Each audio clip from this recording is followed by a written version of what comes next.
আসসালামু আলাইকুম এভরিওয়ান। আমরা একটু আইসি বাজার খরা তাইয়া আমরা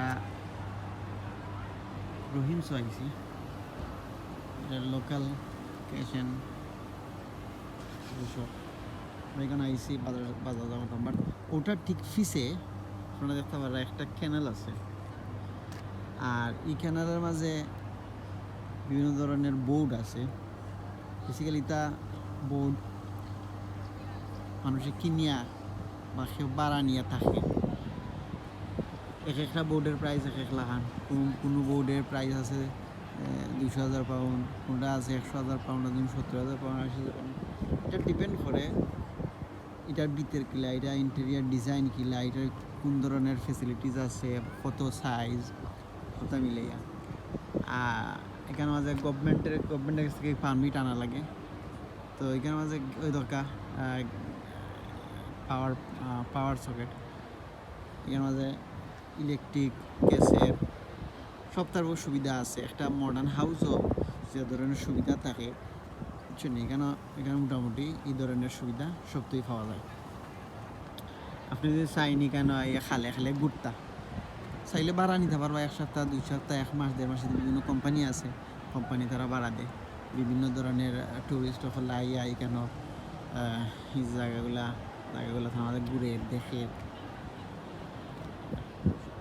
সুন্দর একটা ব্যবস্থা। এই যে খাল, যেটা এটা খুবই নিয়ন্ত্রিত, এটা বালাহরিয়া সরকারে গভর্নমেন্টে মেনটেন করে এটারে। বাট ভালো লাগছে বিষয়টা, ওটা লাগে যেন আসলে একটা কথা আছে নানি, যেখানে দেখিবে ছাই উড়াইয়া দেখো ভাই, পাইলেও পাইতে পারো অমূল্য রতন। এই খালটা আসলে এখন অমূল্য রতন।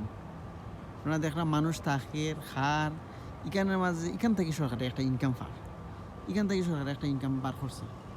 আর আমরা বাংলাদেশে দেখা যায় খাল দখল হয়ে যায়, খালের বিল্ডিং বানাইলায়, এটা বানাইলায়। আর এখানে মাঝে খাল তো আছে, পরিবেশের কোনো ক্ষতি হন না, মানুষেরও জায়গা হইল, কেউ দেখা তাইরো, কেউ বুড়া তাইরো, লাখ লাখ টাকা খরচ হইলে কিন্তু মানুষ এখানে আইরো বুড়া, মানুষ এখানে দেখা তাইরো, মানুষের দেখে আসলে এখানে কিতা চলে। সো এটা একদিক দিয়ে পরিবেশের কোনো হার মূল্য না। খাল একটা থাকলে শহরের যে প্রাকৃতিক যে পরিবেশ, শহরের যে জলাবদ্ধতা, এটাও সৃষ্টি হইতো নাই, প্রাকৃতিক পরিবেশও বজায় থাকবো, এবং একটা অ্যাট্রাকশনের জায়গা হইল, টেকা ইনকাম একটা জায়গা হইল, গভর্নমেন্টের টেকা পার তার কাছ থেকে। এবং এখানে মাঝে যারা থাকে এরা কিন্তু লন্ডন সিটির ভিতরে থাকলে আপনার যে কষ্ট লাগবে এখানে কষ্ট কম হইব। আমি আইডিয়া মতো কইরা, আমি জানলাম না এখানে আসলে কষ্ট কিলা হইব না হইব, বাট ডেফিনেটলি কষ্ট কম হইব। তো মানুষের একটু রিলিফ হইল। সে ওইখানে আইয়া আজকে নাও বিরাইছে, 2 দিন বাদে এখান থেকে নাও খুললে অন্য কেনা লাগে নাও বিরাইব। দেড় মানুষ আছে, তারা ঘর বাড়ি বেচা আইয়া ওখানে ঢুকে গেল, ও তার লাইফ তারা এনজয় করে। আমার ভালো লাগছে সিস্টেমটা। আমরা এখন যাইব কিছু শপিং করতাম, দেখাইব ইনশাল্লাহ। আসসালামু আলাইকুম রহমতুল্লাহ, সবাই ভালো থাকবা।